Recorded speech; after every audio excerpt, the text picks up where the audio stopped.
Okay, let's dive in. Picture this. It's Thursday morning, May 1st, 2025.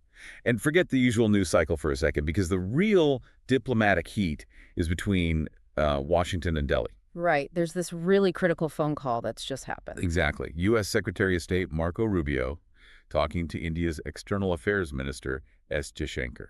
And this isn't just, a routine check-in. Not at all. This is serious. It's all flowing from that absolutely devastating terrorist attack in Pahalgam, Jammu and Kashmir. That was just days earlier, April 22nd. Yeah, the Pahalgam attack, the human cost alone is just staggering. 26 people killed. And mostly tourists, right? People drawn to what's usually a very peaceful, beautiful area.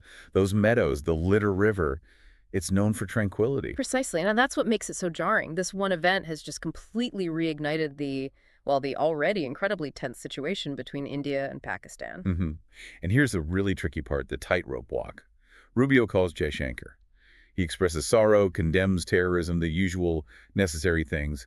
Standard diplomatic practice, yeah. Right. Reaffirming the U.S. commitment against terrorism. But then he urges India to work with Pakistan to de-escalate. Right, and you have to remember, India is at this very moment publicly blaming Pakistan for sponsoring this specific attack. So the U.S. is saying we condemn this, but also maybe talk to the people you think did it to calm things down. Yeah. Wow. It's an incredibly fine line they're trying to walk. You can imagine the State Department briefing someone like Tammy Bruce trying to phrase it just right. Balancing condemnation with this push for de-escalation between two nuclear powers. No easy task. Definitely not. And Pahalgam itself. Yep. It really wasn't a conflict hotspot in the way some other areas might be perceived. No, it's known for its beauty, its serenity. That's why people go there. The green valleys, the river. So for this level of brutality to happen there, it just hits differently. April 22nd, 2025, 26 lives. It's the flashpoint. Undeniably. And the U.S. involvement, Rubio's call, it wasn't just sympathy. No, the urging for engagement with Pakistan, that's the key diplomatic signal here. It shows Washington's deep worry about regional stability. You can just feel the pressure in that call. Yeah. Imagine being in Delhi, dealing with the attack's aftermath, believing it came from across the border. And then having a major ally suggest you engage with the party you hold responsible. Exactly. And almost immediately, you saw things heat up along the line of control, the LoC. Yeah, it was almost like clockwork. After the Pahalgam attack, these ceasefire violations by Pakistan just spiked. We're talking small arms fire, but in multiple places, right? Opposite Kupwara, Poonch, Kamari Gali, Rampur. Specifically reported on the nights of April 26th and 27th, and then continuing into the 28th. It wasn't just a single incident, it was sustained. And it spread. It did. By April 30th, even May 1st, the day Rubio and Jaishankar spoke, the firing had extended to Uri and Akhnor sectors. So that's what, 7 straight days of violations? Pretty much. A clear, deliberate escalation, it seems. And India's reaction on the ground. Described as swift and proportionate. They weren't letting it go unanswered. But even small arms fire carries risks, doesn't it? Miscalculation. Huge risks, which is probably why India's Director General of Military Operations, the DGMO, used the hotline. The direct military channel. Yes, on April 30th. To deliver a very clear message to his Pakistani counterpart, basically saying these were unprovoked violations, a firm warning. Okay, so that's the military tit for tat. What about the diplomatic response from India? That seemed pretty robust, too. Extremely. The day after the attack, April 23rd, the Cabinet Committee on Security, the CCS, met, chaired by Prime Minister Modi himself. And they came up with a plan. A very specific 5-point plan targeting Pakistan. Let's break that down. Point 1. Suspension of the Indus Waters Treaty, the 1960 treaty. Wow. That governs the river water sharing, right? Hugely important. Absolutely critical, especially for Pakistan's agriculture. Suspending it is a massive signal, potentially hitting their economy hard. Water's always been sensitive. A major lever to pull. Yeah. What was point 2? Closing the integrated checkpost at Attari. The main border crossing. Famous for that daily ceremony. Exactly. Huge symbolic value. But also economic. Trade was apparently worth nearly, 3,887 crore in the last fiscal year. Closing it hits that commerce directly. Okay. Treaty suspended. Border crossing closed. Point 3. Targeting people-to-people links. Suspending the SARC visa exemption scheme for Pakistanis. So hard to travel? And canceling existing visas. Giving Pakistanis in India just 48 hours notice to leave? That's a drastic cut in contact. Point 4. That was aimed at the diplomats. Directly at the Pakistani High Commission in Delhi. India declared their defense, naval, and air advisors persona non grata. Kicked them out, essentially. Gave them a week. Right, and slashed the total High Commission staff allowed from 55 down to 30. And India did the same for its own mission in Islamabad, a major diplomatic downgrade. And the fifth point, that was slightly different, wasn't it? Yeah, moving into the digital space. Blocking the social media accounts of well-known Pakistani celebrities, people like Hania Amir, Mahera Khan. Interesting. Maybe less immediately impactful than the treaty or the border, but still a sign of how broad this response was. It shows how modern conflict, even diplomatic conflict, plays out across different domains, I suppose. Let's go back to that CCS meeting for a moment. You had Modi, Amit Shah, Rajnath Singh, Jaishankar, Ajit Doval, the top security figures. The core team, and their assessment was clear. What was their read on the attack's motive? They concluded it definitely had cross-border roots, meaning Pakistan, and the timing wasn't random. They thought it was aimed at derailing the progress in Jammu and Kashmir. Exactly. Since the Article 370 revocation in 2019, they pointed to things like successful elections, some economic growth, more tourism, infrastructure projects. So the attack was seen as a deliberate attempt to sabotage that sense of returning normalcy. That was the assessment from the CCS, yes. A calculated strike against stability. And Modi's statement after that meeting, April 24th. Very strong. Vowed to hunt down the perpetrators and their sponsors. And crucially, he gave the armed forces complete operational freedom. Which sounds significant. What does that mean in practice? Not necessarily all-out war, but... But it definitely signals readiness for more assertive action. There were reports they were considering limited punitive strikes, maybe using long-range precision weapons. But staying on their side of the LoC. That seemed to be the thinking, yes.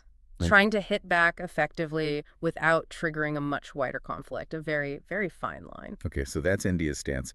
How did Pakistan react to all this? Predictably, perhaps. A complete denial of any involvement in Pahalgam. Standard playbook. Pretty much. Prime Minister Shahbaz Sharif, in his call with Rubio, denied it and accused India itself of escalatory and provocative behavior. Turning the tables. Right. The narrative from Islamabad was that India's actions were just a distraction, that Pakistan is busy fighting its own terror problem, and in fact, that Pakistan is the real victim here. And there were reports about increased security for certain figures in Pakistan. Yes, reports suggested the ISI, Pakistan's intelligence agency, stepped up security for Hafiz Saeed, the Lashkar-e-Taiba chief, which is, well, sensitive, given his history. Very. And the tit-for-tat continued in other areas. Airspace. After India banned Pakistani carriers for a period April 30th to May 23rd, Pakistan responded by closing its airspace to Indian flights. So disruptions even for civilian travel. What about the wider world? How did other countries react? Mostly the expected lines. Widespread condemnation of the terrorism in Pahalgam. Calls for restraint from both sides, offers to mediate, the usual international response toolkit when these two escalate. Any specific reactions stand out? Well, UN Secretary-General Antonio Guterres called both Jaishankar and Sharif. He apparently warned about catastrophic consequences if things spun out of control. Serious language from the UN chief. Indeed. Saudi Arabia also called for a diplomatic solution. China, Pakistan's ally, called for a swift and fair investigation, which is somewhat standard phrasing for them. Interesting. What about Singapore? Their High Commissioner in India made a point of condemning the attack and specifically noted that victims seemed to be targeted based on religion. And Rubio's call to Sharif in Pakistan. What was the message there? Quite pointed, reportedly, urging Pakistan to condemn the attack unequivocally and cooperate with any investigation. Did Sharif do that? Reports suggest his response focused more on criticizing India's actions after the attack, rather than a clear-cut condemnation of the Pahalgam incident itself. So not exactly the response Washington was hoping for, perhaps. Seems unlikely. Let's shift back to the ground. In Jammu and Kashmir itself, what were the immediate impacts there? A definite increase in security operations. Anti-terror ops intensified. Including some controversial measures. Yes, like demolishing houses allegedly linked to terrorists. There were reports of about 10 buildings destroyed on April 27th. And the tension affected daily life for people near the border. Absolutely. Farmers reportedly started harvesting their crops early because they were afraid of getting caught in cross-border firing. You hear from locals. What are they saying? People like Asghar Hussain Shah were quoted condemning the attack, but also expressing frustration, anxiety about the disruption. Understandable. And someone like Ankur Singh in Akhnor described nights of sustained firing near his home. Okay. It brings the reality of the conflict right to their doorstep. A constant fear. And amidst all this, you had the Jammu and Kashmir High Court step in on a specific case, pausing the deportation of a family, Ifkhar Ali and his siblings, back to Pakistan. A reminder of the legal and human rights dimensions even during a crisis. And there was that government order, too. Yes, telling any Pakistani nationals in J&K without valid visas to leave by April 29th. Another tightening of controls. So looking at the bigger picture here, the motive behind the attack really does seem linked to derailing that sense of progress in Kashmir. It seems the most logical interpretation given the timing and the target. The elections, tourism development, these things challenge certain narratives, and an attack like this aims to shatter that progress. And India's response, while strong, carries its own set of risks, doesn't it? Definitely. Things like suspending the Indus Waters Treaty or closing the border could really hurt Pakistan's economy, which might lead to more instability there, ironically. Or it could just provoke further escalation from their side. Exactly. And that consideration of precision strikes. It's such a delicate calculation. The potential for things spiraling out of control is immense. So where does this leave things? The road ahead looks uncertain. Extremely uncertain. You have the international community pushing for talks, for de-escalation. But the actions and the rhetoric on both sides seem to be hardening positions, not softening them. Right now, yes. It makes the prospects for any meaningful dialogue seem quite distant.